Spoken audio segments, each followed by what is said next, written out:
Okay, continuing on with our fur handling, this is Marten. And this poor Marten got whacked across the skull. You can see blood came out of its ear. It was over in a very big hurry. There is nothing simpler than a Marten to do. They skin like everything else. We go between the base of the tail and the anal vent and up the legs. They are light, have a light fur on, or light hide. So the only thing you have to be careful of is that you might actually pull and tear the hide. Other than that, they have glands at the anal vent, but they don't smell. So if you cut them or not, it doesn't matter. They have very little fat on them, so the fleshing is extremely easy.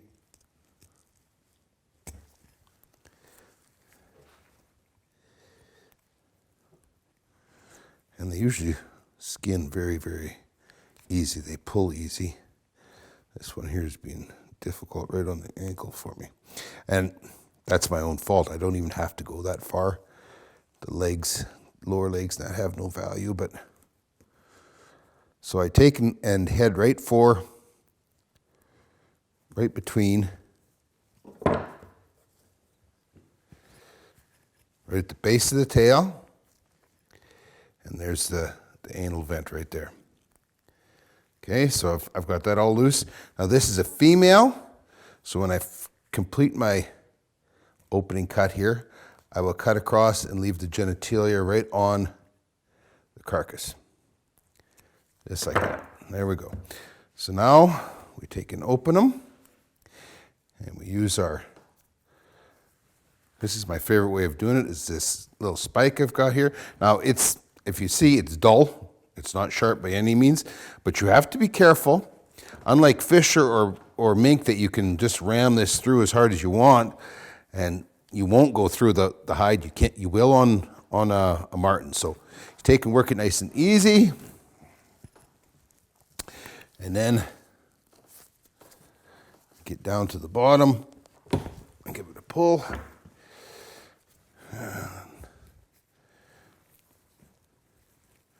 Work this back. The whole idea is to get your thumb over top of the spine. There we go, I'm over the spine.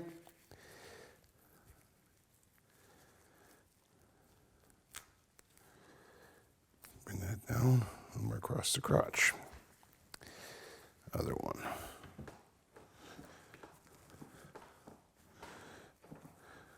Just take and pull it back, kind of saw it back and forth a little bit. It helps it guide along the meat and the hide rather than. Now, technically, that one went right down to the end of the toes, and this one broke back a little bit further. It makes no difference because there is no value there. It's not like you're going to get docked or get extra money for having long legs. That's not what they're looking at. They're looking at the middle of the back and the size. That's where all the value comes from. It's the quality of the fur and the size. And unlike the fisher, the bigger, size matters here with the Marten. Whereas, and this is a little female, so it won't be as valuable. There you go, I'm over top. And I will just take and completely check, make sure that's loose. It's loose. I don't even need to put a knife in there. Give it a pull. She's not going to be worth as much because she's small. Whereas with the fisher, the small females are worth more than the big males. Okay.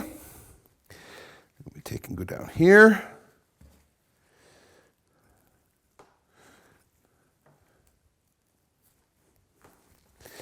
And we've got that little bit of attachment that goes on here at the, right at the abdominal wall. If you pull too hard here, especially on these little ones, you could actually end up tearing open the abdominal wall. And we don't want to do that because I don't like the mess.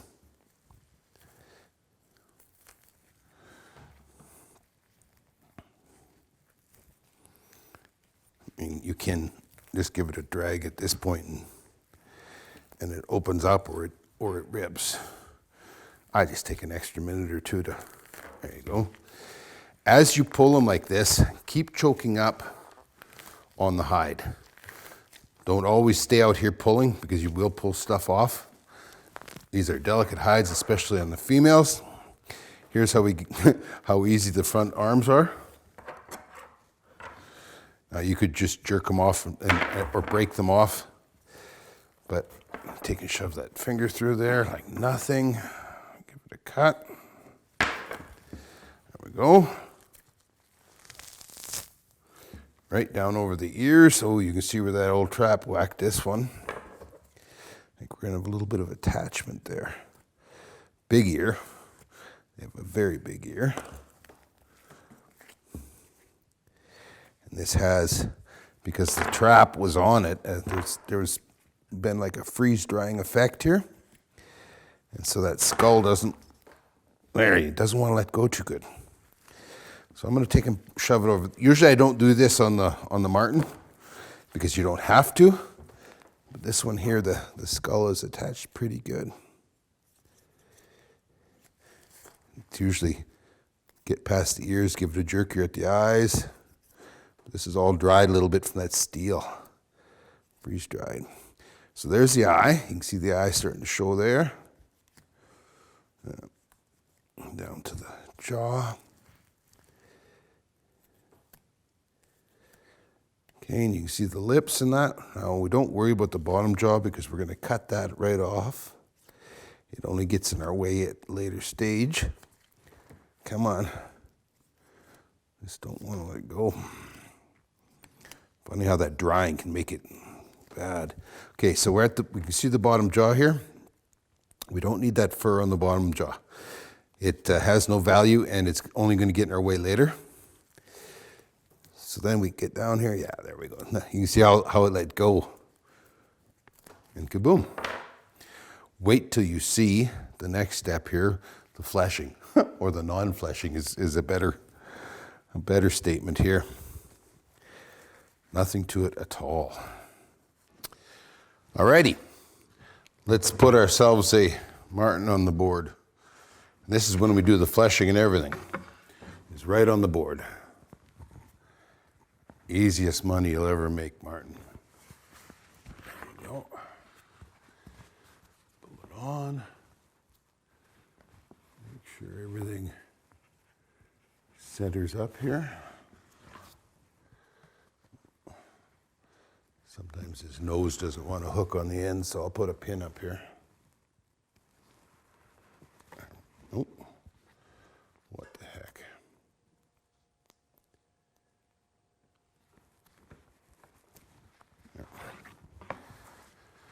Okay, you have a little tiny wee bit of fat and under the armpits, and you have some down on the skirt. Sometimes there's a little bit of meat down there that separated off of the carcass when you were skinning. Little pinch of sawdust, just so you can hold on to this stuff.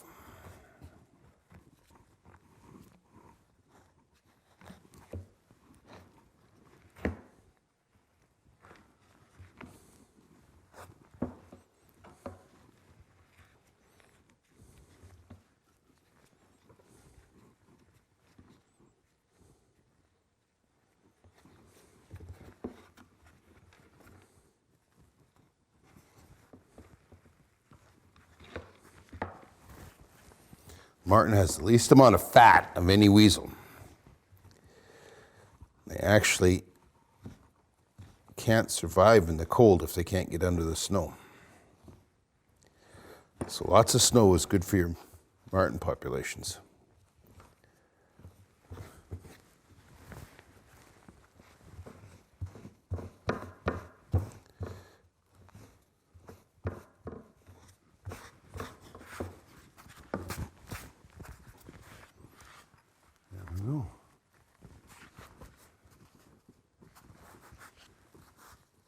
So we're going to start with the flesh out. And this is just how it's formed or shaped or it started to dry. The tail, there are people who spend a lot of time on the tail. Here's another piece of meat. And they pin them open or they use a piece of screen. It's admirable, but it's not really worthwhile. All we're trying to do is make sure that the tail doesn't rot, that it's dry. So I take and zip it open. Use some of my all-purpose sawdust. Take and run it right, grind it right in there. It gets rid of most of the surface moisture in there and really starts the drying process. Okay.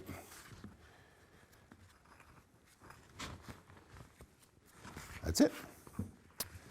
So I like to just take and give a little bit of a tug on the side, not much.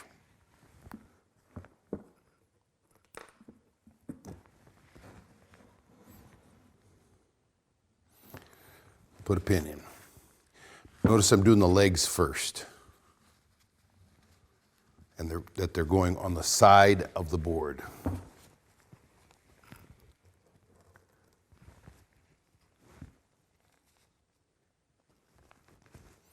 Okay. Now, your marten is graded for length from nose to the base of the tail. So we want the tail straight out. And then I start to gather this together. You try and get a straight line across here, which you can do if you don't pull too hard. And you pleat it, making it thicker. Lots of people don't pleat. I prefer to pleat. My martens seem to be big earst, and there's lots of pleating that can be done with them.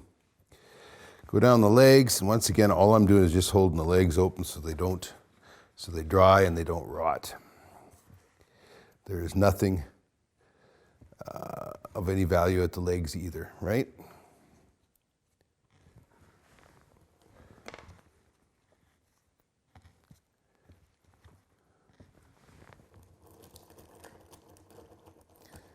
These pins are terrible.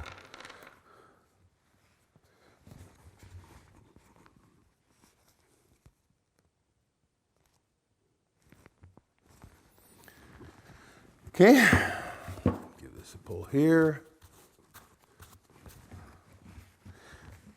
And I just wrap everything around here and a couple pins in it. Once again, this is just so things dry. There's no value in getting too intricate. I'm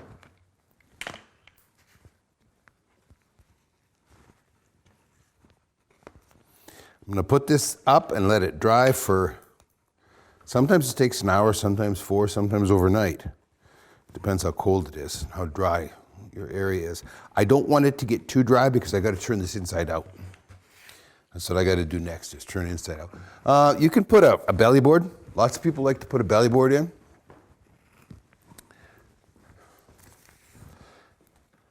And the belly board just goes up like so.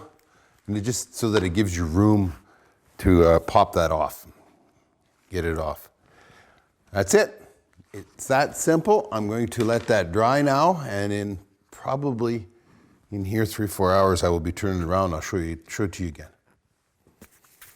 Okay, here's the last step in my marten put up.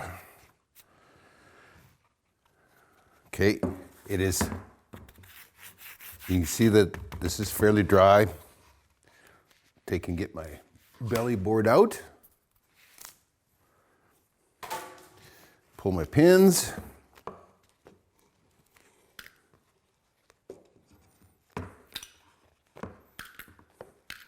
If these get too dry, you need to have like a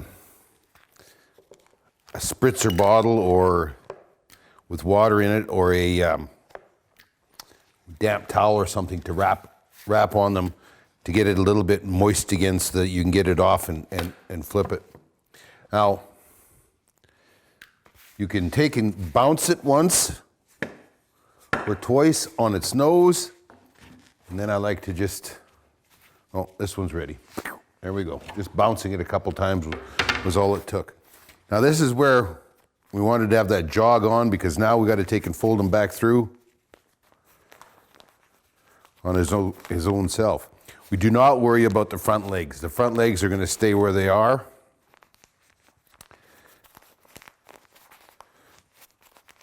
You just keep pushing this back in on itself. This is where if it's too dry, you can take and tear things, right?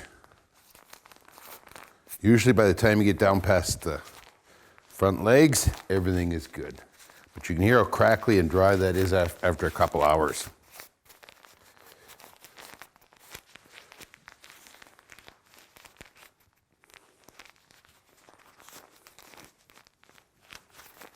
Let's keep pushing it. There, it's coming out the other end. Okay. Be very careful here. This is really easy to pull too hard and to rip the skirt.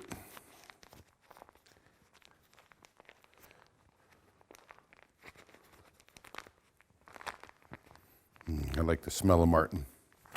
It's the smell of money.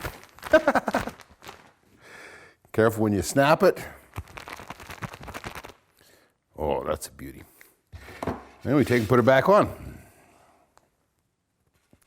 In reverse this time.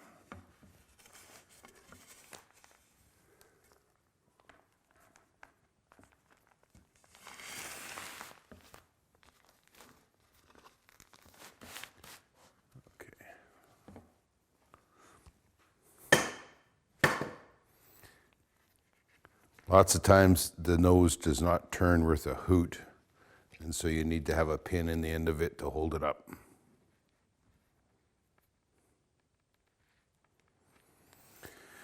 Okay, the tail of course is not dried yet at all, but now it has taken the form that it's going to take, and it's not going to get any longer or anything else. So I put one on each side of the foot.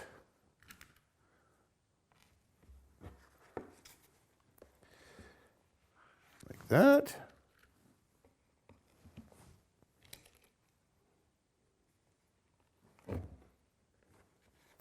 There we go.